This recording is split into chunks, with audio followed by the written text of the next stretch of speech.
Bonjour tout le monde, on s'excuse. On est vieille. On a fait de notre mieux. Hey, on a essayé. Bonjour tout le monde, bienvenue à Un peu de crime dans ton café. Je suis votre animatrice, Hall & Oates. Et moi, je suis Garfunkel le gobelin. Non, mais c'est ça, vous l'avez reconnu avec nos voix.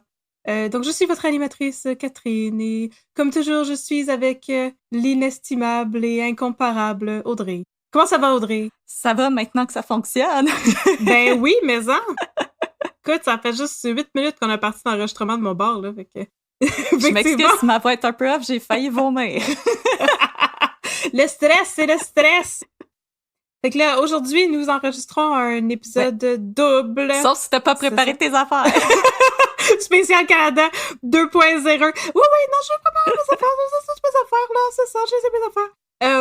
Fait que, oui, c'est ça, donc aujourd'hui, nous enregistrons, je suis toute déstabilisée là, par les problèmes Internet, là. D'habitude, on peut arrêter et recommencer, mais là, on peut pas. Fait que, bienvenue tout le monde à ce spécial Canada 2.0 pour lequel vous avez voté à la maison si vous écoutez ce podcast dans très très longtemps, dans 50 ans, mettons, que Spotify existe encore, et que vous écoutez ça et que vous vous dites, mon Dieu, mais comment faire pour voter? Eh bien, suivez-nous sur Facebook, @ un peu de crime, ou sur Instagram, @ un peu de crime dans ton café. Et nous faisons souvent appel à vous pour avoir des idées, pour faire nos cas. Donc, vous avez voté pour un nouveau spécial Canada au lieu d'un spécial America ou d'un spécial Europe. Donc, vous l'avez demandé, vous l'aurez aujourd'hui. Voici le spécial Canada enregistré en direct sur les Facebook. Sur Facebook! Bon, merveilleux. Alors, bon, je vais écouter ton histoire maintenant. Bye. Non, c'est une joke. Non, j'ai un café à vous présenter d'abord avant qu'on commence. Donc, je vous présente aujourd'hui ce café que je peux maintenant vous montrer. Oh, c'est là fun! Donc, c'est un café Kantuk. On vous a présenté un café Kantuk il y a une couple de semaines. Mais ça, c'est un différent café Kantuk parce que, ben, quand je suis allée, j'en ai acheté 2. Fait que c'est ça que ça donne, c'est le deuxième. Donc, ce café s'appelle Alejandro Martinez. C'est un café qui vient de Mexico. Il est lavé et il a des notes de torréfaction, ce que je trouve qui est très spécial. Non, mais c'est un bon café à torréfaction foncée qui est parfait pour se réveiller avec un punch mexicain dans le front. Non, mais c'était un très bon café. Mexican punch. Punché, pas très acide. Ça goûte la torréfaction, mais ça goûte pas comme brûlé. Comme tantôt, j'ai bu un café, puis ça goûtait comme le chocolat brûlé. C'était spécial. Mais ça goûtait pas ça. Ça, c'était très bon. Les autres notes, c'est le cacao, mais pas le chocolat brûlé. La mélasse pas brûlée et la vanille pas brûlée non plus. Et donc, c'est un café qui vient du torréfacteur Kantuk, qui est situé dans la belle ville de Québec. Ouh. Et voilà. Donc, je vous le recommande aujourd'hui.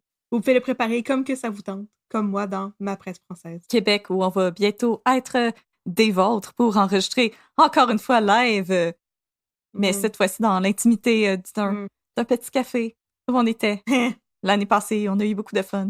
Et là, on y retourne. Parce qu'on vous a tellement aimé. On va pas enregistrer live. Non, on va juste être là et parler fort. Bon, c'est parce ça. qu'on s'excuse. Comme vous pouvez le constater, on n'est vraiment pas des techniciennes de son. Quoi? On fait notre mieux avec ce qu'on a. Voyons donc! Ça passait comme dans le beurre. J'ai même pas allumé ma petite lumière. Ah!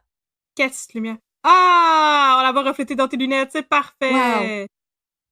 Attendez, moi je vais voir le chat. Oui, au cas où notre... Ah, c'est meilleur éclairage pour ma face en plus. Au cas où notre technicien de la journée, Babine, a des choses à nous écrire. Mais oui, c'est Babine. C'est pas vraiment Babine, inquiétez-vous pas. Non, oui, c'est Babine. Puis, oui, oubliez pas de rester jusqu'à la fin de l'épisode. On va répondre à vos questions. Faire un petit Q&A. Au mieux de nos connaissances. Puis gênez-vous pas. Questions. N'importe quoi. Je peux avoir un méritas à la fin si j'ai répondu aux questions comme faut? N'importe quoi, les questions les plus niaiseuses si ça vous le tente. Moi, j'aime ça, les petites questions dans le genre brain jasette, ça me fait bien rire. Oui, ou si vous voulez nous demander c'est quoi nos cas préférés qui sont pas canadiens. Parce qu'on n'en parle pas, tu sais, mais on a tout embarqué dans le true crime par la bande et surtout par des cas américains. Fait que, si vous voulez discuter de cas at large, vous pouvez rester avec nous pour en discuter. Ou si vous voulez nous dire n'importe quoi, comme que vous aimez beaucoup mon background avec des panneaux en bois ou n'importe quoi, vous pouvez que vous aimez mes lunettes. Discuter avec nous. Sont belles tes lunettes. Oh, merci. Alors, aujourd'hui, sans plus tarder, voici le spécial Canada 2.0. Yay! Oh, j'ai eu un blanc, je me rappelais plus c'était quoi notre hymne national. J'ai failli chanter « Enfant de la patrie », mais ça, c'est des Français. Ce n'est pas nous. Justin ne serait pas fier de moi. Justin, viens me chicaner, je t'attends. Oui, on t'attend. Justin. Viens-t'en. T'oses même pas. On l'aura pas notre pays. Ouais, c'est... Marvelous. Alors, c'est toi qui commence aujourd'hui, parce que ça me tentait. Ah aussi, j'ai le plus vieux cas, fait qu'on a décidé qu'on y allait. On a décidé qu'on y allait en ordre. T'es la plus vieille, c'est aussi le droit d'aînesse. Ah, l'aînesse. Merci d'avoir dit au monde que j'étais vieille. Non, c'est pas. Yeah! Alors, oui, aujourd'hui, je vais vous raconter l'histoire de ce qu'on pense qui aurait été la première secte à s'être installée au Canada. Ouh! Alors, je vous transporte au début du 20e siècle, fin du 19e siècle, et on s'en va en Colombie-Britannique. Oh! Où je vais vous raconter l'histoire de la secte de Brother 12. Oh, nice! Ils étaient 12? Non, je vais tout t'expliquer ça, inquiète-toi pas. Non, tu m'as plate. Ok, parfait. Avant de commencer, comme d'habitude, les petits avertissements d'usage. Donc, il y en a qui aiment vraiment beaucoup les histoires de sectes parmi nos auditoristes. Il y en a qui n'aiment pas ça. Je comprends ça. Sachez par contre que par rapport à d'autres cas de sectes qu'on a fait, par exemple Rocterio ou Raël, on n'est vraiment pas au même niveau en termes de violence ou de sujets qui pourraient être un peu triggering. Je veux dire, je veux pas minimiser non plus le traitement des gens qui ont été pognés par ce monsieur-là, mais sachez que ça va pas être aussi terrible que d'autres histoires de sectes qu'on a eues. Ça devrait être assez... Ça va bien se prendre avec votre petit café cet après-midi. Et quand même, petit avertissement de violence faite envers les aînés et mention de fausse couche. Comme je dis, mention, pas plus, mais je sais que c'est un sujet très sensible, donc je comprends si ça peut être difficile. Comme d'habitude, je vais vous avertir. Et un petit peu de racisme aussi, puisque why not? Why not? On est dans l'ancien temps. C'est un old-timey crime. Ben, c'est ça, exactement. Dans ce temps-là, c'était pas du racisme. Tout le monde était raciste. Fait que... Ah, il y a des gens qui nous disent bonjour. Ah, ben. Pour vrai, il y a des gens qui nous disent bonjour. Moi, je peux pas avoir l'Internet ouvert en même temps que Zoom parce qu'il n'y a plus rien qui va enregistrer de mon bord. Vous voyez à quel point mon setup est professionnel. Je vois pas! Ben écoute, c'est vrai, on va commencer en saluant les gens qui nous regardent. Bonjour tout le monde, merci beaucoup de prendre du temps de votre beau dimanche après-midi pour être avec nous. De toute façon, il fait bien trop chaud pour aller dehors. Là. Restez en dedans. Ben là, c'est ça, c'est réchauffement climatique, on reste en dedans. Restez en dedans à l'air climatisé. Puis, avant de commencer l'épisode, je voulais juste faire un petit shout-out rapide à Audrey. On est 80 000 Audrey sur Terre. Fait que à Audrey, qui nous a écrit sur Instagram vendredi pour me demander si c'est moi qu'elle avait croisé dans un café. C'est bon, ça. Moi, j'aimerais faire un shout-out à Éric Bruno, qui joue dans Aller Simple, que j'ai commencé à regarder hier, puis j'ai regardé 5 épisodes sur 6. Hey. C'était vraiment très bon. Shout-out, Éric. On sait que tu Mais là, c'est plus Éric Bruno, c'est Éric Blondeau. Je sais! Mais il était Bruno encore dans ce temps-là. Alors, si vous êtes prêts et prêtes, je propose qu'on parte ça, ce spécial Canada-là, avec l'histoire de Brother 12. Alors, mes sources, bien entendu. Premièrement, un article du Maclean's par Howard O. Hagen, intitulé The Weird and Savage Cult of Brother 12. Un article du Dictionary of Canadian Biography. Un épisode de l'excellent podcast canadien Dark Poutine. Ah, c'est bon ça, Dark Poutine. Et la page sur la définition de la théosophie sur Wikipédia est vraiment bien faite. La théosophie? Oui, inquiétez-vous pas, je vais vous expliquer ce que c'est in time. Ben, j'espère bien parce que, contrairement au juge de Lille, je n'écris pas des dictionnaires dans mon temps libre. Je ne sais pas ce que c'est la théosophie. Je suis tellement triste que tu veux pas écrire des dictionnaires avec moi. Je suis encore fâchée. Je sais, désolée. Parce que mon truc, c'est les guides de mots croisés, c'est pour ça. Ah, puis juste, avertissement, faites pas le saut. Mon chat dort dans le panier que vous voyez ici à côté de moi. Fait que si à un moment donné, vous voyez quelque chose lever, c'est pas votre sleep paralysis demon, c'est mon chat qui se lève pour s'étirer. Alors, êtes-vous prêts et prêtes à mettre un petit peu de crime dans votre café? Yeah! Alors, je ne suis pas une personne, mais un pouvoir. Voilà ce que Brother 12 aurait déclaré à ses fidèles qui l'ont suivi sur l'île de Courcy, au nord-est de Nanaimo. Là, Catherine, je veux dire tout de suite, on se limite sur le nombre de blagues de Nanaimo. Mais c'est tellement bon les bords d'Anaïmo! Ok, parfait. De nos jours, cette île n'est accessible que par avion ou par navette, en Colombie-Britannique. Si on recule au début du 20e siècle, on devine que cette île est encore moins accessible, ce qui en aurait fait un lieu propice pour y démarrer une des premières sectes de l'histoire du Canada. Décrit par l'historien James A. Santucci, c'est un beau nom, C'est un très beau nom. comme étant quelque part entre L. Ron Hubbard, Jim Jones et Rasputin. What? Tout un mix. Quel mix éclectique! Ok, oui. Edward Arthur Wilson est né à Birmingham, en Angleterre, le 25 juillet 1878. Ouh, c'est très old-timey, ça. Yes, sir. Même pas dans notre siècle, même pas dans le siècle d'avant d'où nous on vient. Dans l'autre siècle d'avant d'où personne de Ton vivant vient. arrière-arrière-grand-père, il était dans une secte à Vancouver. Il mangeait des bananes. Son père, Thomas Wilson, était un industriel prospère et membre de l'Église catholique apostolique, qui était une mouvance religieuse qui prend forme au 19e siècle suite à une dissidence au sein du christianisme. Tu sais, ce qui arrive jamais. Toujours. Très rare. Non, toujours. Quand toutes les 2 minutes, il y a un nouveau spin-off de l'Église catholique. Surtout à cette époque. De l'Église chrétienne? De la chrétienté! Tout est un spin-off de la chrétienté, dans le fond.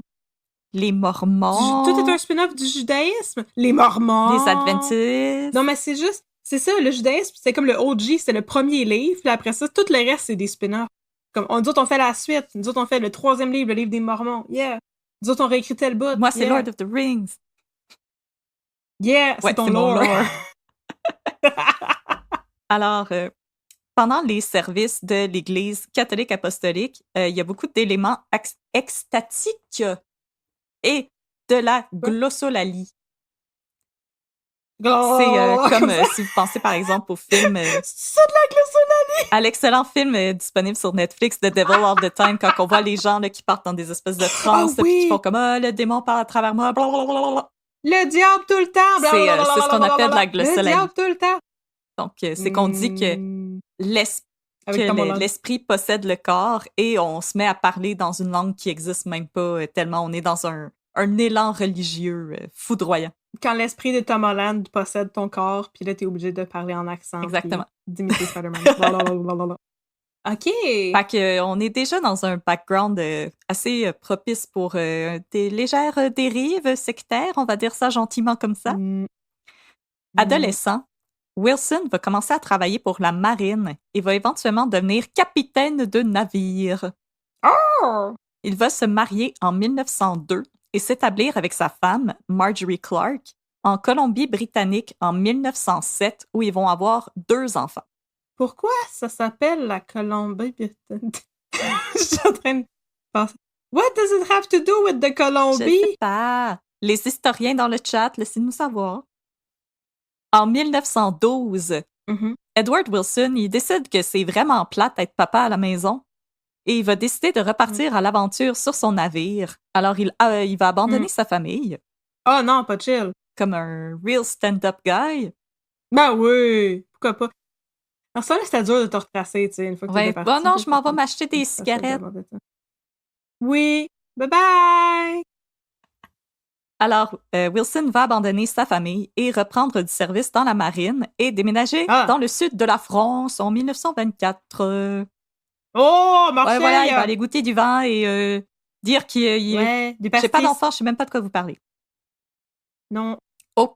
J'en ai pas. Des enfants. Oh non! Je parle même pas l'anglais. Très mauvais accent marseillais. Mais non! Alors, au cours de ses voyages, Wilson va éventuellement se passionner pour la théosophie, qui est un mouvement religieux occulte qui trouve ses origines aux États-Unis au 19e siècle. Ça a été fondé par Elena Blavatsky, une immigrante russe. Oh! Ça, on connaît ce nom-là, les gens du true crime. Madame Blavatsky! Ah oui, ok, je sais de quoi tu parles. Alors, oui. Madame Blavatsky, donc vous pouvez imaginer... Si vous regardez une photo, c'est exactement ce que vous imaginez présentement, là, avec un petit foulard sur la tête, puis un regard vraiment très profond, puis comme une espèce de pose comme ça. Là. Alors, Madame Blavatsky, une immigrante russe, va partir de la théosophie, qui est un mouvement qui emprunte des éléments tant à la philosophie européenne, comme le néoplatonicisme, qu'aux religions asiatiques, principalement l'hindouisme et le bouddhisme. Quelqu'un nous a envoyé une explication sur la Colombie-Britannique. Alors, c'est de Frédéric Bouchard. Wow! Pour éviter toute confusion avec la Colombie de l'Amérique du Sud et la Nouvelle-Calédonie du Pacifique, la reine Victoria rebaptisa la colonie britannique l'ensemble du territoire lorsqu'il devint une colonie en 1858. Ben, merci beaucoup, j'imagine, Frédéric. Ça n'a rien à voir avec Pablo Escobar. C'est juste la reine Victoria qui aime pas ça se mélanger. Cartel de Medellín. Merci beaucoup à la personne qui nous a éclairé là-dessus. Oh my God, oui, merci. Alors, merci à Babine de nous avoir relayé la question. Oui, merci, technicien Babine. Technicien Babine. Selon Blavatsky, toujours, il existe une fraternité secrète d'êtres illuminés qui sont nommés les maîtres et qui ont émergé du Tibet pour mener le monde vers un éveil spirituel grâce à leur grande sagesse. Les maîtres sont également... grâce à leur grande gueule. À leur grande gueule, voilà. OK, non. Voilà. Les maîtres, ils sont également connus sous le nom de la fraternité ou la Grande Loge Blanche. Nice! Qui est le contraire de la Black Lodge dans Twin Peaks, pour les fans de David Lynch qui nous écoutent. Ah! J'allais dire, c'est tout vraiment un basic secte là, comme langage. Mais en fait, Madame Blavatsky, j'imagine que c'était la première à utiliser ça. Ouais. Fait que c'est la OG. Elle est pas basic, elle est OG. Je prends ce que je veux. Moi, puis je dis je maîtrise la parlure des jeunes. Ouais.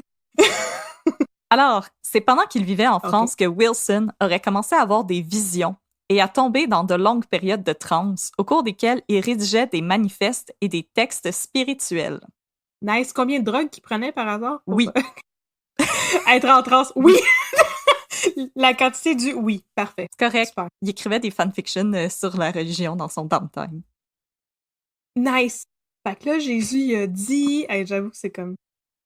C'est une autre interprétation de mon explication de tantôt que tout est un spin-off du judaïsme. Tout est une fanfiction de... Tout est une fanfiction du judaïsme. Alors, il se met à écrire des textes spirituels dans son downtime, convaincu qu'il était le représentant sur Terre du 12e frère de la Grande Loge Blanche. Wilson va adopter officiellement le sobriquet de Brother 12 et entreprendre de recruter des adeptes en affirmant qu'il avait pour mission d'emmener les élus vers un refuge sur Terre afin de les protéger de la fin du monde imminente. C'est assez classique en termes de speech de secte. Mais là, oui, vraiment beaucoup, mais c'est parce qu'il était juste un gars de la marine. Y a-t-il une raison pour laquelle il a viré sur le top et qu'il a décidé que finalement la fin du monde s'en venait de suite, là? Parce que il me semble que c'est un gros 180 par rapport à la vie normale d'un homme de l'armée. Ah, tu sais, selon moi, c'est un petit peu comme... Pardon? Comme Éric Asselin, là. Pourquoi t'as commencé à fourrer le monde de même, là? Genre, il voulait juste avoir du power. Il voulait du cash. Ah! The power! Bon, okay, money! C'est pas parce qu'il était comme full méga convaincu non plus. En même temps, je suis pas dans sa tête, mais je veux dire, je pense que les dérives sectaires, ça naît souvent de quelqu'un qui veut plus que ce qu'il a, là. C'est vrai. Comme Rock-Thériault aussi, là, je pourrais pas te dire à 200% s'il croyait ce qu'il disait, mais... Il voulait plus de poon.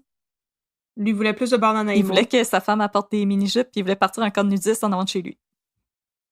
Rock-Thériault, pas oui, Brother aussi, oui. Brother 12. Dans le very old-timey Angleterre, le camp nudiste. Oui, des mini-jupes! Démontrez vos chevilles! Ah, ce serait écœurant, mon Dieu. Alors, il recrutait des gens, et ces gens-là, pour prouver qu'ils étaient dignes de faire partie de ce groupe très sélect, ils devaient souscrire à 3 vérités qui avaient été prescrites par Brother 12 dans un ouvrage de son cru intitulé The Three Truths. Il est toujours juste de loin. Comme le livre qui dit la vérité de Raël. Voilà. Les 3 vérités. Alors, voilà. Ces 3 vérités étaient le travail, l'ordre et l'obéissance. Je pense qu'il n'a pas compris la définition de vérité. Parce que ça sonne plus comme les 3 valeurs, mettons. Ou comme les 3 piliers de... Et je pense que vous ne serez pas surpris et surprise d'apprendre que l'obéissance, c'était à Brother 12. Ben oui, parce que c'est Brother 12. Qu'est-ce que t'as pas compris là-dedans, là? Lui, c'est le 12e frère immaculé de la Loge Blanche, là. Voilà. Habillé en blanc, comme moi aujourd'hui. Voilà. Alors, après avoir self-publish quelques ouvrages religieux de son cru, nice. C'est en Angleterre, en 1926, que Brother 12 va déclarer à son petit groupe d'adeptes qu'il a eu une vision. Le lieu de refuge sur Terre, suite à une collision imminente avec la planète Aquarius, se situait en Amérique du Nord. Of the age of Aquarius. Age of Aquarius. Désolée, c'est obligatoire de chanter cette chanson-là, sinon la police arrive chez nous. Comme ça. Ben là, c'est ça, c'est sûr. Mon Dieu. OK, fait que la planète Aquarius... Elle allait rentrer en collision avec nous, puis il fallait aller se cacher en dessous des jupes de Justin Trudeau pour se protéger. Et plus précisément, le lieu de refuge se trouvait en Colombie-Britannique, en arrière des gros arbres. Alors, c'est là que lui, Brother 12 et ses adeptes devaient se rendre afin de bâtir une forteresse pour le futur. Ben, toujours. Ceux et celles qui désiraient le suivre devaient jurer de ne jamais critiquer Brother 12, d'être silencieux et loyaux. Ben oui, c'est la base d'une secte. Je veux dire, je veux pas une secte parce que genre tout le monde se moque de moi, il y a personne qui m'écoute, puis comme les gens désertent à tout si je voulais être ça, je deviendrais prof au secondaire. Ben exactement, c'est ça. S'il y a des profs au secondaire qui nous écoutent, vous êtes vraiment courageux et courageuses. On sait pas comment vous faites. Alors, pour s'assurer qu'on formait une société égalitaire, tous les membres devaient renoncer à leurs possessions matérielles et les offrir en cadeau à Brother 12. Ben, c'est gentil. Est-ce que lui va les shipper sur la planète Aquarius? Il va s'assurer qu'ils vont être préservés après que la planète Aquarius ait détruit tout le monde. Non, mais tu ris, mais tu sais, dans le temps, là, j'écoutais cette semaine un podcast sur l'armée de soldats en terracotta là, dans la tombe de l'empereur en Chine. Là. C'est ça, ben, dans ce temps-là, il y avait du monde qui pensait que quand tu mourrais, il fallait que tu amènes tout ce que tu veux dans le afterlife dans ton tombeau. Mon chat! Fait comme tes chaises. Oui, ton chat, ta concubine, tes parents, si ça te tente, on va dire, sont encore vivants, tu peux les faire tuer puis les amener dans ton tombeau. Tes meubles préférés aussi, puis tes livres, parce que comme ça, tu manqueras de rien. La reine est partie avec ses corgis. Voilà. C'est comme ça, tu sais, le paradis, c'est pas clé en main, il faut que tu amènes ton stock avec toi. Tu sais, la reine, il fallait qu'elle prépare ses corgis. Il fallait, j'espère qu'ils vont être empaillés puis qu'ils vont être shippés. Dans le British Museum. Dans le Buckingham Palace du... Non, j'allais dire le Buckingham Palace de l'éternité. Mais d'accord. Ah, peut-être. Repose en paix. Reine. C'est ainsi que Brother 12 va retourner en 1927 dans l'Ouest canadien pour retrouver sa femme et ses enfants là, qui mangent la chenoute, eux autres. Il va aller sur l'île de Cedar by the Sea pour y fonder la Aquarian Foundation, dont il était le président. J'aime ça! Pour secrétaire, comme pendant une partie de trou de cul, là, tout le monde a des rôles. Pour secrétaire, Brother 12 avait recruté Robert Englund, qui avait travaillé pendant 8 ans pour le département du Trésor du gouvernement américain. En l'espace de 1 an, Brother 12 va amasser près de 8000 adeptes à travers l'Amérique du Nord. Mon Dieu! Beaucoup. Parmi eux... Avec un nom comme Brother 12, je pensais qu'il y avait juste 12 personnes dans le groupe. Ça aurait été comme mieux, Ben, ça aurait été drôle, pareil, une secte de 12 personnes. C'est une petite gang. Une petite gang qui mange des bornes d'animaux dans le bois. Alors, parmi ces adeptes, on va compter Roger Painter, un homme originaire de Floride qui avait fait fortune dans l'industrie de la volaille, et dans l'article du Maclean's, on l'appelait le Poultryman, et je trouvais ça bien drôle. C'est le pire super-héros! C'est l'homme volaille! Poultryman! Ah, l'homme volaille! Là, c'est juste un monsieur avec une dinde sur la tête. Son ennemi, c'est un renard géant. J'allais dire son ennemi, c'est un four. aussi. C'est le colonel Sanders. Ah, non, il faut pas le confondre avec Robert Englund de Ben, Comme disait André. C'est vrai ça que je me disais. Est-ce que c'est le gars qui fait Freddy Krueger? Non, ben j'ai essayé de chercher des photos du monsieur, puisqu'il était quand même connu dans le gouvernement, mais non, ça me donnait juste des photos de Robert Englund qui jouait Freddy Krueger. Mais non, c'est pas la même personne, ils sont pas reliés, c'est pas la même chose. Aussi, il va y avoir William Levington Comfort, qui était un écrivain assez connu à l'époque, qui écrivait des romans d'aventure et qui va aider Brother 12 à écrire ses textes religieux. Et Mary Connolly, une socialite et fille de l'ambassadeur des États-Unis en Espagne. Et fille de joie! Elle était veuve, elle était assez âgée. Ah, OK. Je sais quand on dit socialite... Fille de l'ambassadeur. Ouais, c'est comme... On imagine Paris Hilton. It's a hot young thing. Exactement. Mais même Paris Hilton est rendue vieille. Excusez. No hate, mais rendue. Bon. Non. No hate. Je suis pas sûre qu'elle est #Steven pour vrai, là, Paris Hilton. Alors, Mary Connolly, à elle seule, elle va signer un chèque pour Brother 12 pour le montant de 25 850 $. C'est beaucoup, ça. Pour 1927, c'est immense. Fait que comme peut-être 100 000 $. À peu près.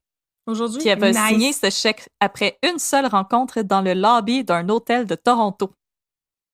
Imagine, après une conversation, là, tu signes un chèque pour 100 000 $ à quelqu'un. Mais ça dépend si c'est Éric Bruno. Là, j'avoue qu'il pourrait nous convaincre. Avec ses beaux yeux ténébreux. Le monde va se terminer bientôt. On va se faire foncer dedans par une planète. Ah oui!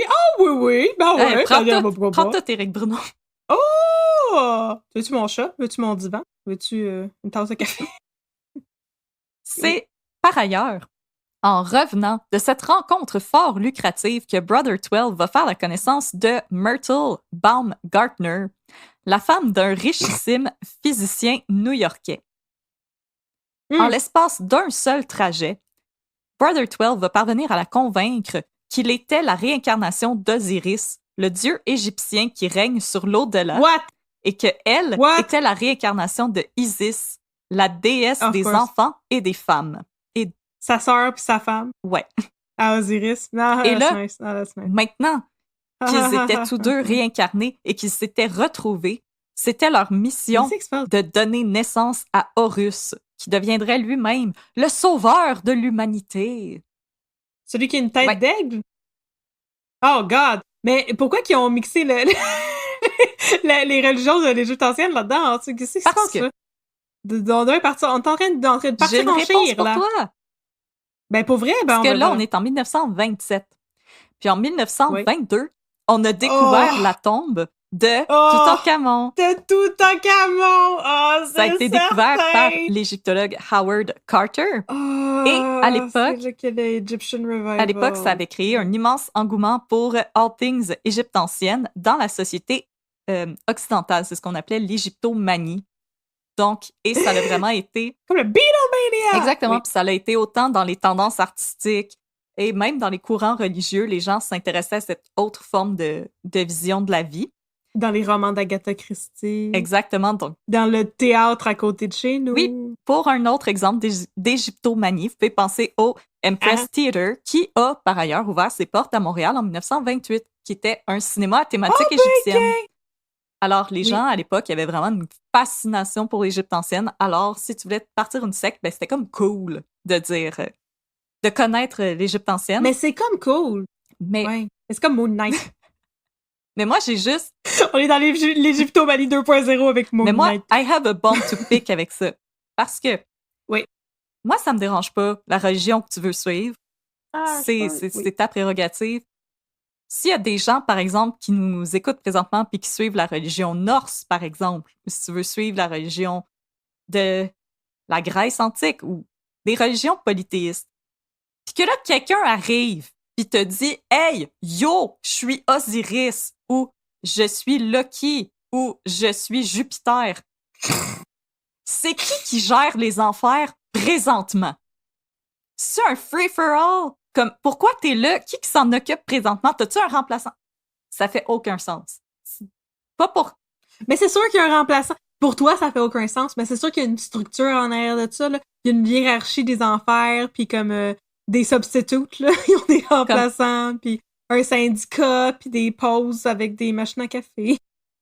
Pas pour shame Myrtle Baumgartner, mais je suis comme, ça fait pas de sens. En tout cas. Là, je pense qu'on devrait shame Myrtle Baumgartner à cause de son nom bizarre. C'est pas un nom sexy, hein, elle avait comme 25 ans. Ben, dans ce temps-là, c'est ça, les madames sexy de 25 ans s'appelaient Myrtle. Je sais. Mais c'est comme, Myrtille. Myrtille. Alors...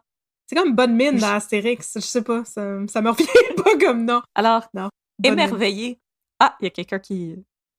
Ouh! Fait que 25 000 en 1927, c'est 420 604 et 40 et 40. C'est immense! C'est toute une maison. C'est vraiment beaucoup. C'est quand même pas mal. Ça, c'est la fille de l'ambassadeur de... J'allais dire américain en Espagne. Ah oui, bon. C'était... Ah oui, bon. C'est pas l'ambassadeur, là, Cecchini. Ça existait-tu à cette Cecchini n'a rien à voir avec... non, c'est ça! La Cecchini n'a rien à voir avec cette histoire. Alors, Myrtle Baumgartner, émerveillée par cette offre alléchante de donner naissance au sauveur du monde. Ben, comme oui, mais hein. Elle va envoyer une missive à son mari pour lui annoncer qu'elle le quitte pour suivre Brother 12 pour accomplir son destin. OK. Comme Linda Hamilton dans Terminator. Exactement.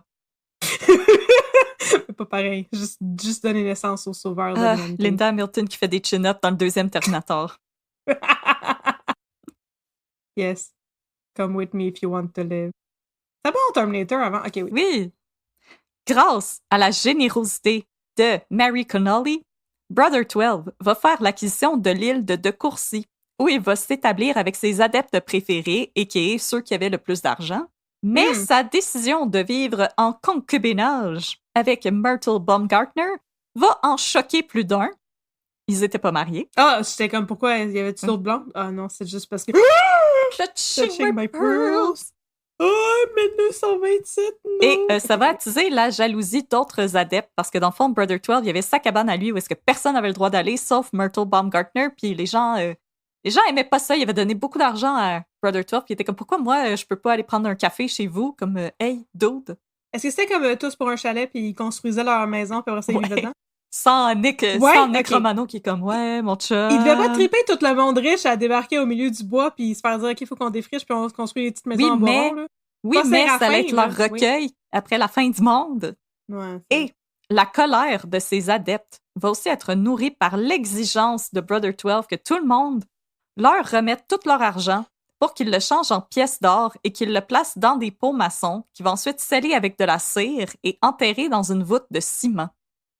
Et ça, c'est comme quand même safe, là. C'est une bonne façon de pas perdre ta crypto-monnaie. Comme t'as besoin de te lever de bonne heure, Vincent Lacroix.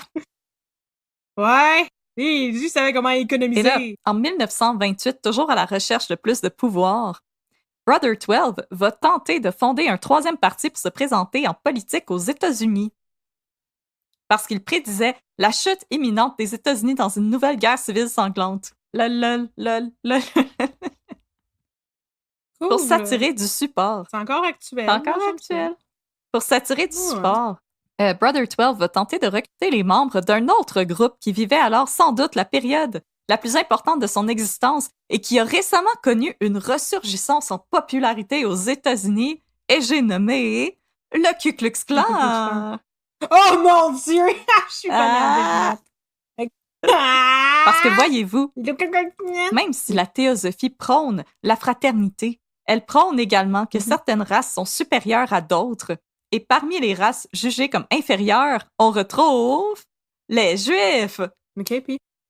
C'est pour ça que le Ku Klux Klan trouvait cool, Brother 12. Parce que Brother 12 était antisémite, j'ai manqué ce bout-là. Parce qu'il suit la théosophie, puis la théosophie, c'est antisémite. Très antisémite, par ailleurs. Oh, excusez, j'avais manqué ce bout-là. C'était plus impliqué, là, mais bon.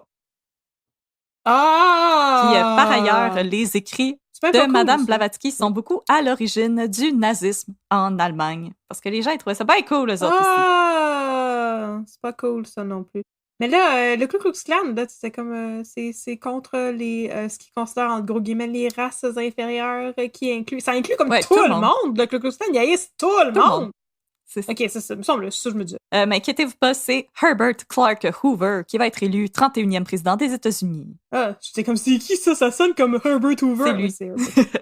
OK. Celui du Hoover Dam! Mais là, le Hoover exactement. Dam! Mais là, ça commence à mal aller. Parce qu'en 1929, Brother 12 va se rendre à Vancouver pour donner une conférence et potentiellement recruter des nouveaux adeptes. Et Robert... Et visiter le quartier chinois. Exactement. Et Robert Englund va se rendre à Nanaimo pour porter une plainte contre son gourou pour détournement de fonds.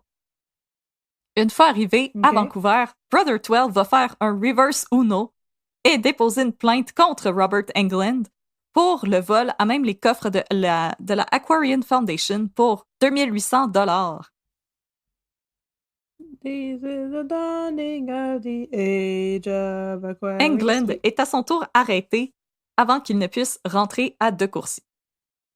Au cours du procès, Frank Cunliffe, l'avocat de la défense, n'a interrogé qu'un seul témoin, Mary Connolly, parce que la majorité de l'argent de Brother 12 lui appartenait. Mais celle-ci va affirmer qu'elle avait donné cet argent en cadeau à son très cher gourou et que celui-ci était libre d'en disposer comme il l'entendait. Ben oui, je veux dire, no take back, comme ils disent. Vers la fin du procès, on va également assister à des phénomènes étranges. Entre autres, l'avocat de la couronne, Tom Morton, va souvent oublier ses mots. Tom Morton! Oui. Et plusieurs témoins vont perdre connaissance. Il faisait peut-être juste chaud. Mais c'est quoi? Ils ont dit que ça avait rapport avec... Parce que Brother 12, il y avait des pouvoirs magiques. Puis les gens ont perdu connaissance. Au terme du procès, ni Brother 12 ni Robert Englund ne vont être reconnus coupables de détournement de fonds et Englund va plier bagage pour aller en Angleterre. Mais ne soyez pas tristes parce que Englund va s'engager pour les services secrets britanniques au cours de la Deuxième Guerre mondiale et obtenir une médaille pour son travail. Ouais, c'est bien Robert Englund s'en va en England. Pour faire de l'espionnage pour England. De retour. C'est ma journée pour chanter les hymnes nationaux. De retour sur l'île de Courcy, Brother 12 va entreprendre des travaux d'extension grâce à de nouveaux dons de Madame Connolly. Il va faire l'acquisition d'un tracteur et d'une chaloupe et il va mettre ses adeptes au travail pour lui construire une deuxième maison, une école, une scierie et des cabanes. Mon Dieu, il était beaucoup de monde. Il commençait à être une gang. Les disciples travaillaient du lever au coucher du soleil, défrichaient la terre avec des paniers d'osier qu'ils devaient aller vider sur le rivage. Même si les disciples auraient pu s'évader, Brother 12 s'est assuré de les menacer d'une malédiction si un jour ils devaient suivre les pas de Robert Englund. Comme la malédiction des pharaons! Donc, c'était déjà difficile de partir de là, puis en plus, Brother 12 leur a dit qu'il y aurait une malédiction sur leur famille s'ils partaient. Donc, c'était garanti que tout le monde allait rester. Mais c'est une île. Une disciple allait cependant bientôt quitter la colonie, Myrtle Baumgartner, puis le trigger warning que je vous avais dit au début. La concubine de Brother 12, elle va faire une fausse couche et elle va sombrer dans la démence et va devoir être internée dans un hôpital psychiatrique à Victoria. Holy crap! Quand on t'a dit que ton bébé c'était le sauveur du monde, puis tu fais le fausse c'est couche. comme... Ouais, je pense que je comprends plus. Le stress a dû avoir raison de elle et c'est très triste. Pauvre Myrtle Beach. Sur l'île de Courcy, on va s'entendre que Brother 12 était franchement responsable de la fausse couche de Myrtle Baumgartner, puisqu'en plus, il était complètement reculé de tout puis elle devait pas particulièrement bien manger sur cette île isolée de tout le monde. La rage de Brother 12 va s'abattre sur ses disciples. Dans ses sermons, il va les accuser d'être responsables de la fausse couche de Myrtle parce qu'ils avaient fait preuve de jugement à son égard et ne l'avaient pas pleinement accepté à titre de souveraine.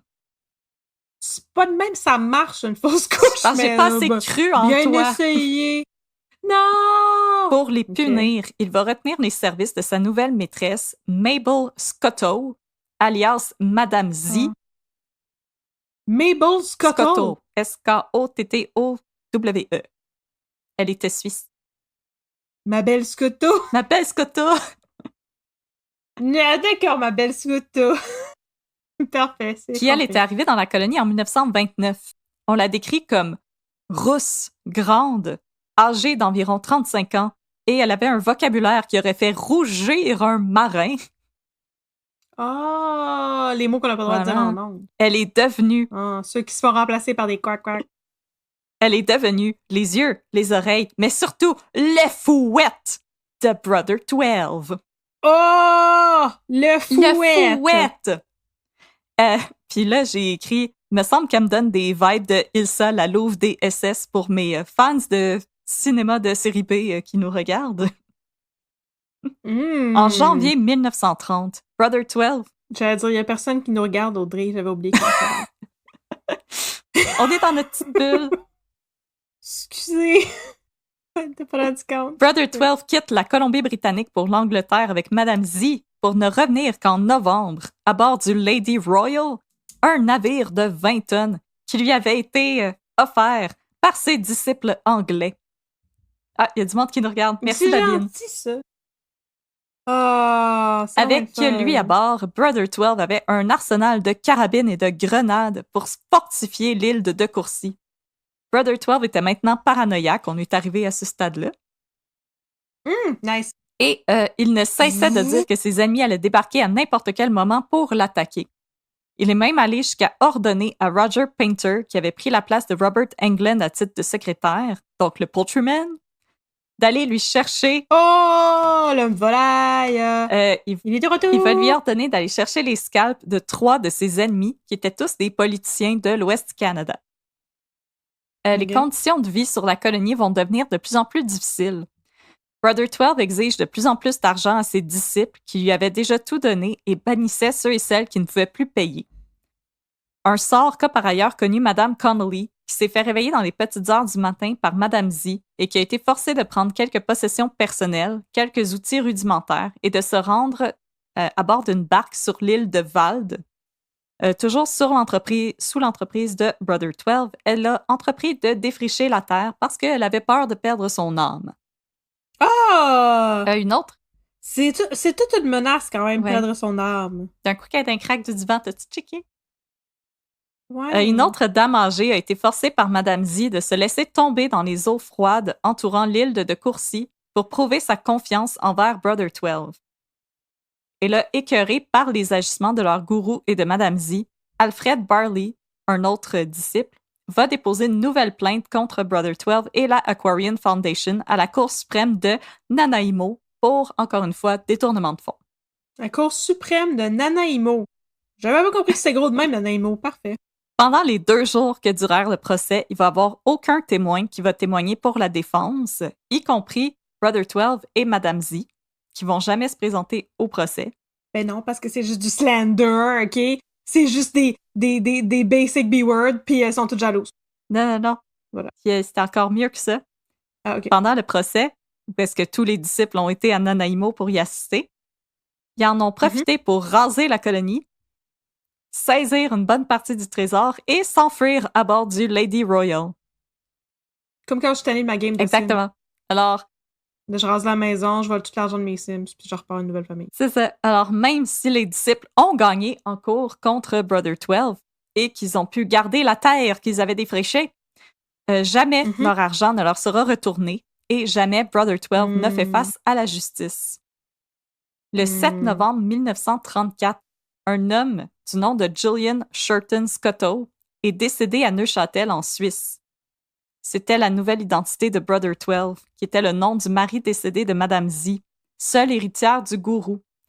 Madame Z va prétendre n'avoir reçu que très peu d'argent de son mari et elle va refuser de révéler quoi que ce soit sur l'emplacement du trésor qu'ils avaient abandonné sur l'île de Courcy parce qu'il était trop lourd pour prendre à bord du Lady Royal.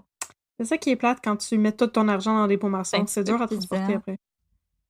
Lorsque Mrs. Connolly est à son tour décédée en 1941, l'infirmier qui avait travaillé à son chevet jusqu'à ses derniers moments s'est rendu sur l'île de Vald, où Brother 12 aurait possiblement enterré une partie de son trésor. Là, dans une voûte de ciment, il a seulement trouvé un papier sur lequel on pouvait lire « Pour les fous et les traîtres, je ne lègue absolument rien. » Ben là, c'est qui a pris l'argent d'abord? Brother 12 l'avait déjà ramassé avant de partir. Non! Et là, mon Dieu, j'espérais que non. De nos jours, il y a encore des expéditions qui s'organisent sur les îles de Courcy, Vald et Cedar by the Sea pour essayer de retrouver l'argent que Brother 12 aurait laissé derrière lui. Et même l'année passée, la dernière maison qui restait sur de Courcy, elle était en vente. C'était l'ancienne maison de Brother 12, elle était en vente. Pour vrai, elle était en vente pour quand même assez cher, comme 500 000. Ben, anyway, c'est en Colombie-Britannique. Là, même ça, c'est rien pour Montréal.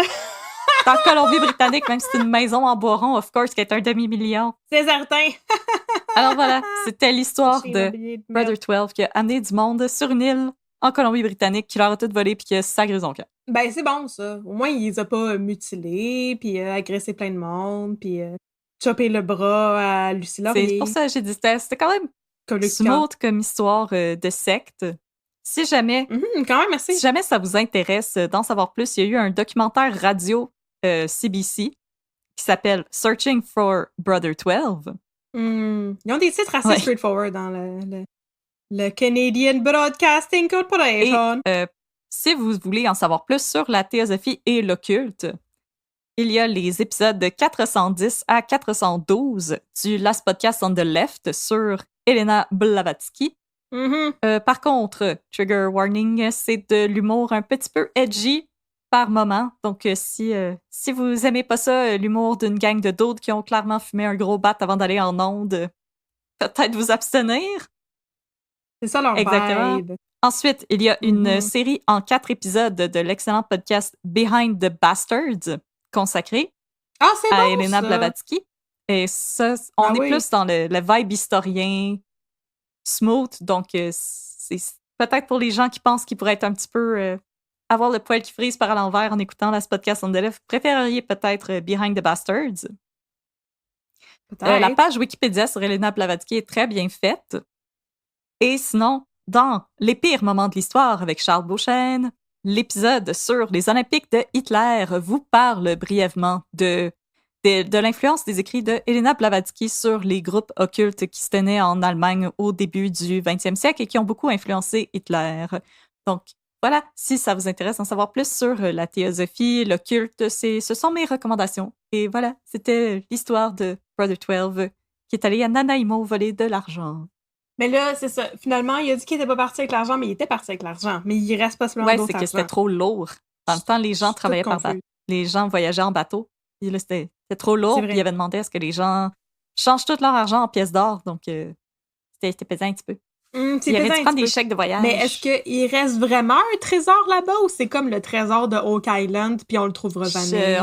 Impossible de le savoir, pour vrai. Comme je te dis, il y a eu énormément de tentatives de retrouver le trésor puis on n'a jamais rien trouvé. Donc, puis il y a encore beaucoup de choses qu'on... C'est comme le trésor d'Oak Island, puis c'est vrai. Il y a encore beaucoup de choses qu'on sait pas trop, comme... Justement, pendant une fouille, à un moment donné, on a trouvé un crâne qui aurait probablement appartenu à une jeune femme.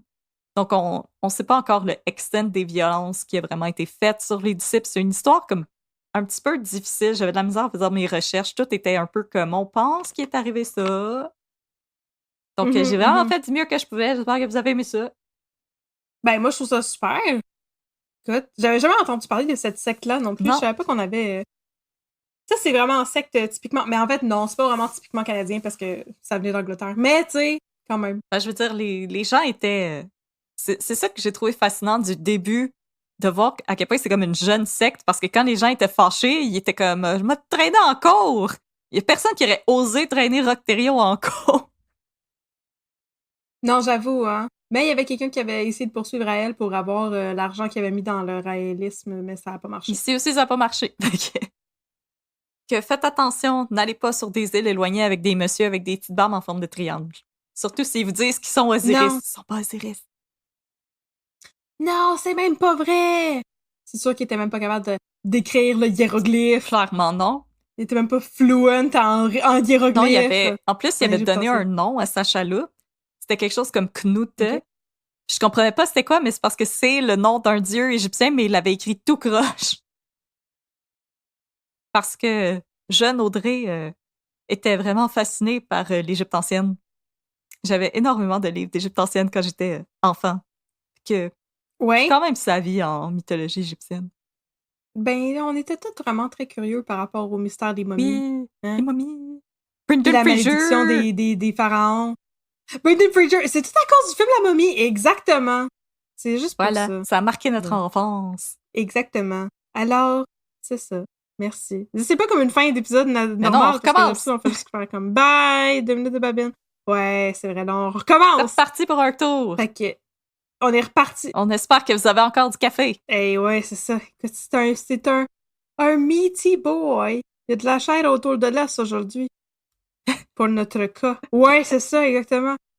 Fait que, maintenant, est-ce que tu sais de quoi que je vais te parler? Tu me l'as dit. Hein? Parce parce que je l'ai dit. Je l'ai dit à nos followers aussi. Okay, ça t'entends pas de faire semblant? Ok, parfait. Bon, je peux me cogner la tête sur mon bureau puis oublier. Non, ça va. Oh, prends le nôtre, bonjour! Ah! Bonjour! Je l'aime, votre chanson des yeux privés. Alors, aujourd'hui, oui, les yeux privés. Regarde. Alors, aujourd'hui, je vais vous parler de quelque chose de beaucoup plus contemporain. Et il n'y a pas de secte, il n'y a pas de religion pantoute impliquée dans mon histoire. J'essaie de penser. Dieu est mort. Non, il n'y en a pas. Oui, Dieu est mort et il ne nous reste que Jean Chrétien. Et c'est de Jean Chrétien que je vais vous parler aujourd'hui. Alors, je vais juste checker 2 secondes là que j'enregistre encore. Ouais, il n'y a pas eu de problème. Merveilleux. Alors, aujourd'hui, je vais vous parler de la fois où est-ce que quelqu'un a essayé d'assassiner Jean Chrétien! Ah! OK. Première partie. Invasion à hockey choral. Laissez-moi vous décrire la scène. Je t'écoute. Nous sommes le 5 novembre 1995, vers 2h45 du matin. Les feuilles sont tombées des arbres bordant la maison. Il fait frais, mais il n'y a pas encore de neige. Oh. La nuit est sombre et nuageuse. Nous nous trouvons en banlieue d'Ottawa, devant une résidence cossue qui est située au 24 Sussex Drive. Le 24 Sussex Drive est la résidence de tous les premiers ministres du Canada et de leur famille depuis 1950. Avant, je ne sais pas où est-ce qu'ils habitaient. Ah! Sur l'île de Courcy. Je sais pas où est-ce qu'ils habitaient avant. Probablement, mon Dieu. J'ai une m'étouffée en direct. Attends, je répète mon affaire parce que j'aime pas ça, là, parce que là, je t'ai tassée dans l'autre écran, puis je te vois plus, puis là, j'aime pas ça parler à toi, mais que t'es dans ma face. Ah, voilà, je te vois. OK, alors, nous sommes au 24 Sussex Drive. Il s'agit d'une super grande maison, bien sûr, parce que, je veux dire, ils vont pas habiter dans un petit 1,5, les premiers ministres du Canada et leur famille. C'est un petit peu comme le manoir de Downton Abbey, avec tous les serviteurs sur lesquels on peut pas compter pantoute. Ils sont toujours en train de gasser. Non. C'est ça, toujours en train de comploter dans ton dos pour empoisonner ta bouffe ou quelque chose comme ça. J'ai pas écouté Downton Abbey. La maison a été bâtie en 1868. C'est une demeure en pierre grise de 3 étages qui est entourée d'une haute clôture, comme un petit muret surmonté de pics de fer. Je suis allée loin dans les descriptions de place. C'est un début de roman. Google Drive est mon ami. C'est un début de roman. Donc, nous sommes dans la rue et nous observons la maison. Et d'ici, nous ne pouvons pas voir que l'arrière de celle-ci donne sur la baie des Gouverneurs et la rivière des Outaouais. Wow! Comme ils disent, not too shabby. Bon, alors entrons à l'intérieur de la maison. La maison est très spacieuse, mais c'est sûr que la porte elle grince pas, là. Ils ont sûrement mis du gigolo. Voyons donc. C'est vrai, par exemple, c'est vrai. Donc, la maison est très spacieuse, elle est faite sur le long. Comme de... Mets les pétins avant d'entrer dans la maison. Il y a des sculptures de Sid Barbeau. Et c'est fait sur le long, comme dans Downton Abbey. Il y a des peintures sur les murs et de la tapisserie riche. Et puis, nous sommes en 1995, alors probablement qu'il y a du tapis beige à grandeur. Oui, beaucoup. Ah oui. Et là, que se passe-t-il dans la maison? Que se passe-t-il? Au milieu de la nuit du 5 novembre 1995, tout est tranquille, c'est le milieu de la nuit. On fait dodo. Dans la résidence, le premier ministre Jean Chrétien et sa femme, Aline, dorment paisiblement. Ils rêvent. Oh, ils font des beaux rêves. Puis probablement qu'ils rêvent au référendum de 95 qui vient juste d'avoir lieu le 30 novembre dernier. Donc là, on est le 5 décembre, le 30 novembre. C'était tout frais. Donc, il y a quelques jours on n'a même pas eu notre pays pour référendum. Noël. Exactement. C'était le second référendum sur la souveraineté au Québec et il s'est soldé comme le premier par une victoire du camp du non, qui est attribuable selon Jacques Parizeau au vote ethnique, ce à quoi on dit non, on dira pas ça, non. On dira pas ça, Jacques. On dit pas ça, Jacques Parizeau. D'abord, représenté par le chef de l'opposition fédérale, Daniel Johnson, c'est finalement le premier ministre fédéral, Jean Chrétien, qui est devenu le porte-parole du camp du non pour tenter de convaincre les bons Canadiens français de rester dans le Canada, malgré le fait qu'on soit deux solitudes. Et puis que le ROC, le ROC, le Rest of Canada, se fout tout le temps de notre gueule, puis qui rit de notre histoire, de notre culture, puis de notre langue. Jean Chrétien voulait nous convaincre de rester Non, pareil. restez, on vous promet que le Macleans va arrêter d'écrire des vacheries sur vous autres. Ah, c'est promis, c'est promis. Mais non, Maclean, tu ne tiendras pas cette promesse. Non! En fait, je tiens à dire que l'article de Brother 12, c'est le premier article du Macleans que je lisais qui envoyait aucune vanne au Québec. Il n'y avait aucune mention du Parce Québec. Que ça ne concernait pas le Québec. Voilà, c'est juste pour ça. Donc, qu'à cela ne tienne, en cette nuit du 5 novembre 1995, le premier ministre Jean Chrétien sommeil du juste ou whatever, et sa femme aussi, sans doute dans un énorme lit à baldaquin comme dans les films d'époque et les films des riches. Quand, tout à coup, des bruits à l'étage réveillent Aline Chrétien. Il est à l'avance. Probablement pas. Il serait... Ouais, c'est ça, il serait vraiment à l'avance. Ne c'est pas ça. Donc, elle se lève dans l'espoir d'aller investiguer les bruits bizarres qu'elle vient d'entendre, mais son investigation n'ira pas bien loin parce qu'en ouvrant la porte principale de la chambre, elle se retrouve nez à nez avec un individu louche armé d'un gros couteau à cran de sûreté, là, avec une lame d'une dizaine de centimètres. Quand même. Alors, courageuse comme pas deux, Aline referme la porte. Elle la verrouille. Et puis, elle s'élance pour barrer la deuxième porte de la chambre parce que c'est comme une grosse chambre. C'est comme le manoir de Downton Abbey, je vous l'ai dit. Ça prend plusieurs portes dans la chambre parce que sinon, ils vont passer par où, les serviteurs? Hein? Les pauvres! Bon, voilà. Alors, tout ce barda réveille Jean Chrétien qui s'écrie sans doute Aline, voyons, qu'est-ce que tu fais là? Et, tu sais, c'est ça, avec sa bouche tu croches. Alors, Aline lui dit qu'il y a un homme armé dans le couloir. Ça, à quoi Jean Chrétien répond, ben non, voyons donc, viens pas coucher, c'est juste son père. Non, mais il la croit pas, sérieusement. Il croit pas que c'est comme, de quoi tu parles? Il y a un homme armé dans le couloir, qu'est-ce que c'est ça? Alors, n'écoutant que son courage, oui, get out of here, you Aline! Alors, n'écoutant que son courage et sachant qu'elle n'était pas en train de rêver pantoute, Aline appelle le 911 pendant que le vaillant Jean Chrétien s'arme d'une sculpture de canard pour se défendre au cas où l'homme arrivait à pénétrer dans la chambre avant la venue de la police. En bois? Non, il était censé être en pierre. Tout un canard. Ah! Peut-être un canard en granit. Peut-être une sculpture inuite. En marbre. En rose gold. Il n'y avait pas des canards en rose gold, on n'était pas en 2020. Donc, l'appel d'Aline est promptement relayé à la GRC, qui s'en vient à dos de cheval. Et la GRC, de toute manière, assure habituellement la sécurité du 24 Sussex Drive, et elle est bien étonnée d'entendre qu'il y a un intrus, parce que personne n'avait rien remarqué. Voyons donc, on a dit, y a-tu des intrus? Puis il y a personne qui a répondu, on était correct. C'est ça, on a fait notre S'il y a des intrus, levez la main! Ah! Personne n'a levé la main, il n'y en avait pas. Donc, 6 à 10 minutes plus tard, la GRC s'est pointée à dos de cheval. Ils seraient arrivés plus vite, mais apparemment, ils avaient oublié leur clé. Wow! Wow, la GRC! Je sais. Et sans plus de fracas ni de tracas, la police procède à l'arrestation d'André Dallaire, 34 ans, qui était le individu armé du gros couteau. My God, ça a été simple. T'as-tu fait un effort, André? Ouais, non, il a juste attendu là. On va en reparler justement de ça, mais il a juste... Il attendait sur le bord de la porte. Donc, lors de son arrestation, la police lui a demandé ce qu'il faisait là, André Dallaire, ce à quoi il aurait répondu qu'il était venu pour trancher la gorge du premier ministre, ce qui était comme pas mal... Moi, de-tu un gars honnête? Ben oui, c'est ça, exactement. C'est comme, je m'en venais le tuer. Bon, je veux que je te mente en pleine face en plus d'entrer par effraction chez le monde. De Noël, là. Non! Bon, prochaine partie, en route vers mon premier procès. Immédiatement, André Dallaire est incarcéré dans une institution psychiatrique en attente de son procès pour entrer par effraction. Et non pas infraction, que j'écris tout le temps et je l'ai peut-être déjà dit. Je m'en excuse, c'est de l'entrée par effraction. Donc, procès pour entrée par effraction, possession d'armes dangereuses et tentative de meurtre. Ça va pas bien. Ça va pas bien. Rapidement. Non, ça va pas bien. C'est pas des bons chefs d'accusation. Non, ça risque de te suivre. Rapidement. Ça risque de te suivre un bout. Une certaine lumière se fait sur l'identité de ce individu. André Dallaire est âgé de 34 ans. Il est résident de Longueuil. Et on est en 1995, donc il a certainement une coupe longueuil. Il est originaire de l'Abbé, qui est un endroit que je connais pas. Et il est employé d'un dépanneur. Ses héros sont Elvis Presley et Napoléon Bonaparte. Tout un mix. C'est deux messieurs qui se shakaient le bonbon comme personne. Ça va bien ensemble. J'aime ça. Donc, le 13 novembre, donc ça fait pas très longtemps, l'avocat d'André Dallaire qui s'appelle John Hale, maître John Hale, annonce aux journaux que son client plaide non coupable aux différents chefs d'accusation qui pèsent contre lui. Selon lui, l'arme que Dallaire avait en sa possession lors de son arrestation ne prouve en rien son intention de tuer Chrétien, même s'il a dit qu'il voulait tuer Chrétien. J'ai toujours un couteau à cran sur moi. Regarde, j'en ai un présentement, ça veut rien dire. Quand j'entre par effraction chez un politicien connu.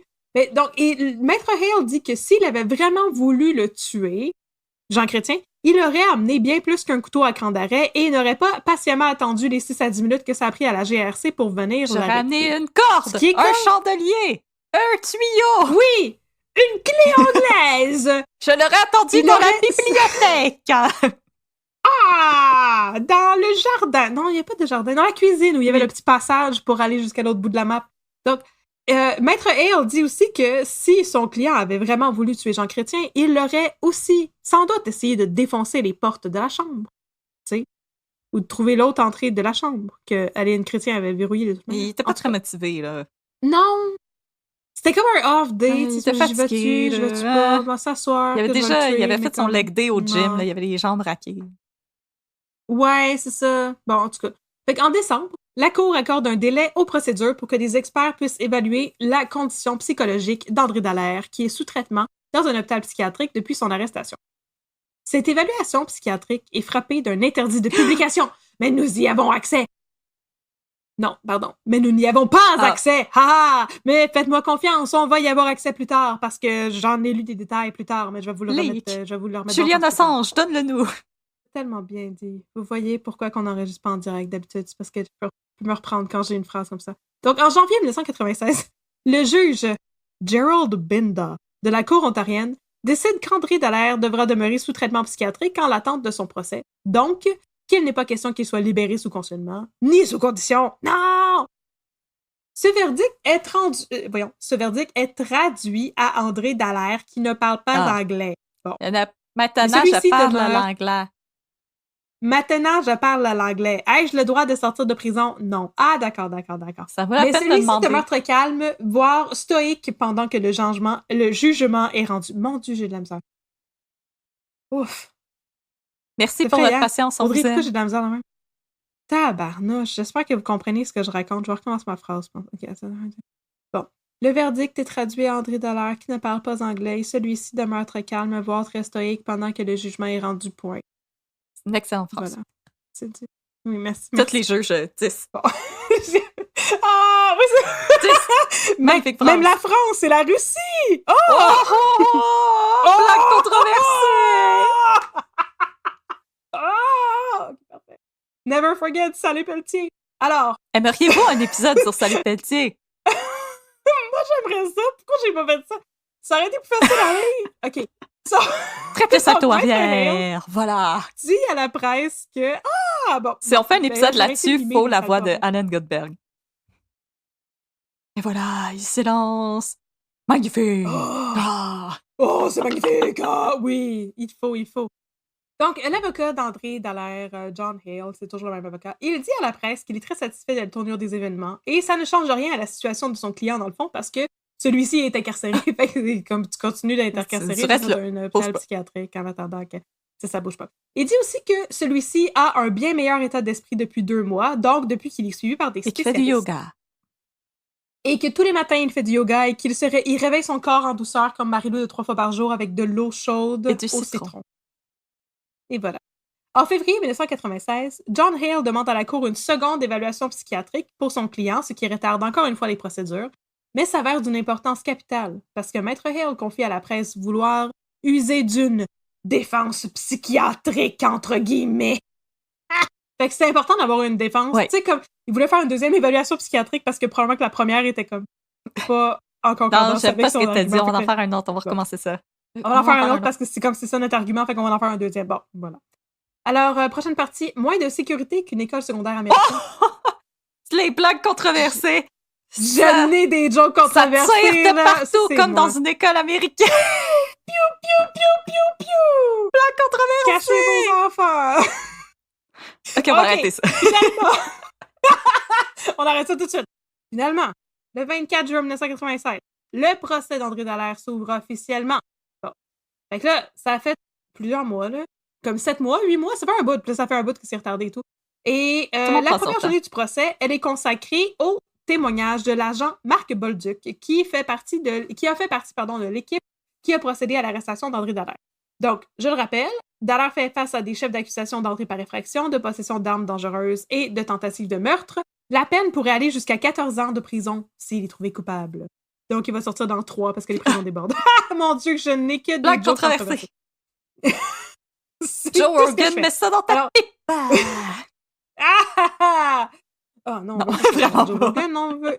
Le plus loin qu'on est non, le plus loin qu'on est de lui, le plus heureuse qu'on est. C'est bon. Donc, l'agent Bolduc, il explique que le geste de Il explique que le geste d'André Dallaire, en répétant... Quoi? Ah, excusez, mon Dieu. Ouf, cette phrase.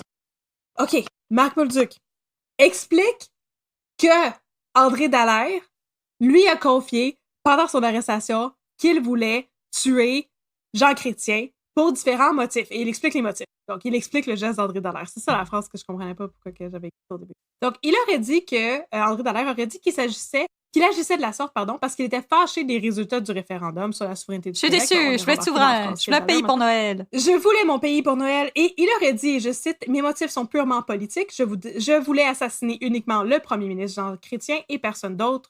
Tout cela à cause du résultat du référendum. Je ne veux aucun mal à Madame Chrétien. » Donc ça, c'est ce qu'il a dit lors de son arrestation. Dallaire aurait aussi dit que si ça avait été Jean qui avait ouvert la porte plutôt qu'Aline Chrétien, il lui aurait sauté dessus immédiatement pour lui trancher la gorge. Mais là, comment André Dallaire s'était-il rendu jusqu'à la porte de la chambre de Jean Chrétien? Il a pris l'autobus, mais non, c'était pour se rendre jusqu'au 24, ça serait. Donc, c'est la question qui est sur toutes les lèvres à ce moment-là. Fait que là, vu qu'on a un agent de la GRC on the stand, on va lui poser la question. Alors, Bolduc explique que Dallaire aurait gravi une petite pente du côté arrière de la maison, au bord de la rivière des Outaouais, et qu'il aurait ensuite sauté la clôture et brisé une vitre, la vitre d'une porte, et ensuite, il ouvre la porte et il rentre dans le domicile par la porte du côté. Il semble que c'est quand même trop facile. Oui, ça lui aurait pris 2h30 à escalader la clôture, parce qu'il aurait commencé par faire le tour du domicile plusieurs fois, en agitant des branches d'arbres et en lançant des roches sur des caméras de sécurité pour attirer l'attention des gardiens de sécurité. Mais finalement, ça aurait comme pas vraiment fait de différence, parce que, comme, les gardiens de sécurité dormaient au gaz, que je vais vous expliquer un petit peu très, très bientôt. Quand André Dallaire a finalement gravi la clôture, l'alarme aurait été déclenchée, que bien sûr, il y a un système d'alarme. Mais pour des raisons qui ne seront pas révélées par notre brave agent Bolduc, les gardes ne l'auraient pas remarqué, mais les raisons m'ont voulu les révéler plus tard. La couronne fournit un beau diagramme au jury avec un petit bonhomme et des petites flèches pour bien illustrer la chose. Il est passé par là. Il est allé de là-bas, il a briqué les branches, il est allé par là, il a lancé les roches, il est allé par là. Il est rentré, il a mis ses pétins. Apparemment, il est rentré, il a mis ses pétins, et ensuite, il aurait erré dans la maison pendant une bonne demi-heure avant de trouver la chambre du premier ministre. Fait que ça n'aurait pas été où la chambre, of course, parce que je sais pas comment tu ferais pour connaître le mapper de la maison sans être jamais rentré à l'intérieur. C'est pas comme si c'était... Non, c'est ça. C'est pas comme justement comme Buckingham Palace où tu peux faire des visites guidées. Je pense pas que tu peux visiter le 24 Sussex Drive, c'est juste la maison. Donc, il aurait erré pendant 30 minutes sans être perturbé d'une quelconque manière par un quelconque agent de la paix dont la job aurait été de protéger le premier ministre. Non, on est Canadiens, on est polis. Je veux pas le déranger. J'ai vu qu'il y avait quelqu'un dans le couloir là-bas, mais comme je veux pas être guitare. Je veux pas le déranger, je veux pas lui faire faire de ça. Non, c'est ça. Alors, tout le monde est pas mal époustouflé par le manque flagrant de sécurité au 24 Sussex Drive. Je veux dire, tant qu'à y être, il aurait pu installer des portes coulissantes avec un détecteur de mouvement comme à l'entrée des pharmacies, puis ça aurait fait la même affaire, tu sais. On peut donc constater, comme j'ai dit en entrée de jeu, qu'il semblait y avoir moins de sécurité à la résidence du premier ministre du Canada qu'aujourd'hui dans les écoles secondaires où est-ce qu'ils mettent des détecteurs de métal. Voilà. Prochaine partie, le martyr du oui. Le deuxième jour de procès, un psychiatre nommé Dominique Bourget est amené à témoigner. Celui-ci explique que lorsqu'il a commis les actes qui ont traumatisé Aline Chrétien ben raide le 5 novembre 1995, André Dallaire était... avec raison. André Dallaire était atteint d'une maladie mentale en phase aiguë qui leur empêchait de bien comprendre la gravité de ses actes. La maladie mentale, c'est la schizophrénie, dont Dallaire avait apparemment un diagnostic depuis l'âge de 15 ans. D'accord. 16 ans, pardon. Donc, depuis un bout, il a 34 ans. Ça fait longtemps quand même que tout le monde est au courant qu'il est schizophrène. Lors de son entrée par effraction, selon le docteur Bourget, Dallaire était en plein délire paranoïde lié à sa schizophrénie. Il croyait que s'il mourait dans sa mission, entre guillemets, dans sa mission pour aller tuer Jean Chrétien, il deviendrait un martyr pour la cause du oui au référendum et pour l'indépendance du Québec. Donc, toujours selon le docteur Bourget, André Dallaire n'aurait pas vraiment eu l'intention de faire du mal à Chrétien. Sa présence au 24 Sussex Drive était plutôt un appel à l'aide. Il voulait se faire arrêter, il voulait recevoir de l'aide, et c'est aussi pour ça qu'il aurait patiemment attendu de l'autre bord de la porte de chambre que la GRC arrive pour l'arrêter. Il aurait pu aussi juste rentrer, mettre ses pétais, puis s'asseoir, puis regarder une sculpture d'Alcide Balbo. Il aurait pu, puisqu'il y en avait dans l'entrée. Donc, le docteur Bourget aurait aussi dit que Dallaire lui a confié qu'il agissait à titre d'agent secret, entre guillemets, pour venger les souverainistes de la décision du référendum. Je venge le FLQ! Ah! Paul Rose! Il se voyait comme le James Bond du camp du oui et de Paul Rose. Par contre, pour l'anecdote, Aline Chrétien aurait confié à la presse qu'André Dallaire lui avait plutôt rappelé le personnage de Forrest Gump que celui de l'agent 007. Ça, c'est le son d'une balloune qui dégonfle. Je suis James Bond, non? T'es comme Forrest Gump. T'es comme Forrest Gump, plus. Donc, ce procès, contrairement à bien d'autres, dont celui de Henry Morgentaler, s'est déroulé à la vitesse de la lumière, puisque déjà le 28 juin 1996, soit 4 jours après le début du procès, André Dallaire se prépare à entendre le verdict de son procès. Pas tant niaiser. Super rapide. Il demande toutefois à s'adresser à la cour avant de le connaître et il offre ses excuses à Jean et à Aline Chrétien. Il dit qu'il est un homme nouveau, un homme qui a beaucoup changé depuis les 6 derniers mois, désormais qu'il est suivi en psychiatrie et qu'il reçoit les soins appropriés à son état. Donc, à l'issue du procès, veux-tu deviner? Coupable. Oui. Il est trouvé coupable de tous les chefs d'accusation, donc entrée par effraction, possession d'armes, tentative de meurtre, mais non criminellement responsable en raison d'un désordre mental, pour citer un article du Devoir. Donc le juge, Paul Bélanger, décrète que Dallaire devra comparaître devant un comité d'examen composé d'un juge et de 3 psychiatres pour connaître sa sentence dans 45 jours. Je sais pas pourquoi, dans 45 jours, mais en tout cas. L'avocat de André Dallaire, Maître John Hale, c'est toujours le même, confie à la presse qu'il ne croit pas que l'internement sera recommandé pour son client. Il croit plutôt que celui-ci devra vivre dans un milieu encadré, comme une maison de transition, où il pourra recevoir des soins et avoir un suivi serré qui s'assurera qu'il prend ses médicaments antipsychotiques avec rigueur. Ce qui n'était apparemment pas le cas au moment où il serait entré par effraction chez Jean Chrétien. Donc, en août, c'est exactement ce qui sera décrété par le comité d'examen. André Dallaire, qui vivait dans une maison de transition dans la région d'Ottawa, aura désormais le droit de revenir vivre à Montréal, mais toujours dans une maison de transition où il sera mieux encadré et pourra bénéficier d'un suivi psychiatrique. Il aura le droit de prendre des marches et de faire des sorties sans être accompagné, mais devra en tout temps se trouver à plus de 500 mètres du premier ministre Chrétien. Là, je me demande vraiment comment il faisait pour savoir s'il était à 500 mètres, ou moins, ou plus de Jean Chrétien. Comment je fais pour savoir si Jean Chrétien est à moins de 500 mètres de moi? J'aimerais ça qu'il y ait comme les bracelets pour Track a Shark, mais c'est Track a Paul. Track a Jean Chrétien. Ben, ça pourrait m'éviter de croiser Jean Charest à l'épicerie à côté de chez nous, par exemple. J'aimerais ça pas croiser Jean Charest. C'est comme... Ouais, j'aimerais vraiment ça, parce que j'ai déjà croisé Jean Charest. J'ai déjà servi Jean Charest. Jean Charest, c'est notre arch nemesis en tant qu'étudiante de la grève de 2012. Correct, c'est fait effoirer hier pour la course à la chefferie des partis conservateurs, mais en même temps, c'est une espèce de psychopathe qui l'a emporté. Ben, c'est ça que j'allais dire. Je suis pas sûre que c'est une bonne nouvelle. En même temps, n'importe qui aurait gagné la course à la chefferie du Parti conservateur, je ne l'aime pas. Ah! Technicien nous informe qu'elle a déjà croisé Jean Charest dans un avion. Ah, mais c'est encore pire parce que t'es pogné avec lui pour toujours. Ah là là. Alors, prochaine partie. Racontez-nous vos anecdotes de Jean Charest. Oui, absolument. Ou de politiciens. Donc, prochaine partie, et la sécurité dans tout ça, parce que je vous avais dit que j'allais vous raconter ce qui se passait avec les gardiens de sécurité qui faisaient pas leur job. Ils jouaient-tu au crible?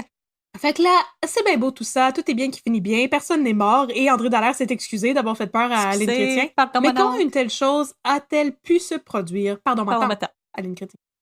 C'est la question que s'est aussi posée la GRC suite aux événements du 5 novembre, et ça a instigé une enquête à l'interne. Parce que, tu sais, il y a du monde qui a comme un peu échappé à la fin. Au terme de l'enquête, dont les résultats n'ont pas été rendus publics sans doute pour des raisons de sécurité nationale, 4 agents de la GRC ont été suspendus. La GRC a aussi installé des meilleurs systèmes de sécurité, comme des meilleures caméras et des systèmes de détection de mouvement. Pourtant, selon le magazine McLean, le problème n'était peut-être pas uniquement lié à un système de sécurité obsolète, mais plutôt à des erreurs humaines. En effet, il serait connu dans le milieu de la police que l'affectation au 24 Sussex Drive est de loin la plus plate que tu peux savoir parce qu'il se passe jamais rien du genre. C'était effectivement la première et dernière fois que ce genre de choses arrivait. On n'est pas assez violent au Canada. Non, c'est ça. Et par conséquent, la GRC n'avait pas l'habitude d'affecter ses meilleurs membres à veiller à la sécurité du premier ministre. OK. Ah. Quand même, OK. On n'envoie pas nos meilleurs. Ça, c'est... Ça coûterait trop ça, cher. c'est Bobby, tu sais. Il s'enferme dans ses lacets, puis il est pas capable d'écrire comme il faut, mais il dit qu'il est bien sympathique, puis il dort pas la nuit, fait qu'on pourrait l'amener veiller de nuit au 24 heures. Ça, c'est Simon, il mange la colle. Il mange la colle, puis il est pas capable de pitonner sur un téléphone, mais c'est correct. On l'aime pareil. Alors, il y a donc des lacunes assez importantes et assez considérables dans la sécurité du premier ministre. Et c'est le genre de chose qui va devenir d'autant plus manifeste quelques années plus tard, lorsqu'un autre événement aura lieu qui mettra en jeu la sécurité et l'intégrité physique du premier ministre Jean Chrétien. Encore Jean Chrétien! Ça va arriver le 16 août 2000 à l'île du Prince-Édouard. Est-ce que tu sais de quoi je parle? Oh oui, oui, oui, oui! Alors, le 16 août, Jean Chrétien se trouve au PEI, Prince Edward Island, pour sa campagne de réélection. Il fait un arrêt dans la magnifique ville de Charlottetown, la capitale des patates. Il serre des mains, il embrasse des têtes de bébés, quand un homme s'approche de lui et lui écrase une tarte à la crème au visage. Oh là là là là là là! L'entarteur Evan Brown, un dramaturge de 24 ans, dit qu'il voulait manifester en faveur d'une réforme sociale prenant plus en compte les étudiants et les pauvres. Hey, aux États-Unis, ils les abattent, puis nous, on leur envoie. Donc, il a été arrêté, Evan Brown, et amené par les policiers alors que d'autres partisans l'applaudissaient. Je suis pas pour le gaspillage de nourriture, mais bravo! Encore! On recommence! Brown disait qu'il faisait partie de la PEI Pie Brigade, la brigade des tartes du Prince-Édouard, un groupe qui voulait utiliser l'entartage comme outil politique. I mean... Selon un article de TVA Nouvelle, cette tradition d'entarter les politiciens pour signifier son désaccord sur des questions politiques était jusqu'alors une tradition exclusivement québécoise. Ah! Mais c'est correct, donc, il y avait des politiciens avant qui s'étaient entartés, mais juste au Québec. C'est ça. Donc, Jacques Parizeau, Pierre Bourque et Jacques Duchesneau avaient tous été victimes d'entartage par le passé. Au terme d'un court procès, Evan Brown a été condamné à 30 jours de prison pour avoir entarté Jean Chrétien. Et par la suite, plus personne n'a tenté de l'entarter ou d'envahir son domicile. Laissez-le tranquille, et c'est ainsi que se termine mon histoire. Ah, voilà. Ah, donc mes sources que j'ai oublié de nommer. Ok, il y en a trop, j'ai noté ça. Je vois dans mon écran, j'ai comme 20 liens. Là, fait que des articles sur la BANQ ainsi que plusieurs articles de la CBC en anglais, ainsi que une page de... comment ça s'appelle ça? Le bilan du siècle? Le bilan du siècle. Le bilan du siècle, voilà, c'était mes sources. Donc, voilà, c'était la fois où quelqu'un a essayé de tuer Jean Chrétien et par la suite, quelqu'un a réussi à entarter Jean Chrétien. C'est smooth. Je vous recommande pas de faire ça, mais c'est smooth. Merci. Voilà. C'est terminé. Voilà, on vous a raconté des histoires de crimes. On espère que vous avez aimé ça, que vous avez été divertis. Are you entertained? Oui. Joaquin Phoenix! Je vous envoie dans la fosse au lion! Il y en a un en arrière de moi! Ça se traduit. Non! Un très gros dodo! Alors? Il n'a pas bougé pantoute, ça aidait. Ah, elle a bougé. Sa tête était de l'autre côté quand on a commencé, puis là, sa tête est là. Bon, ben, j'ai même pas marqué. C'est incroyable.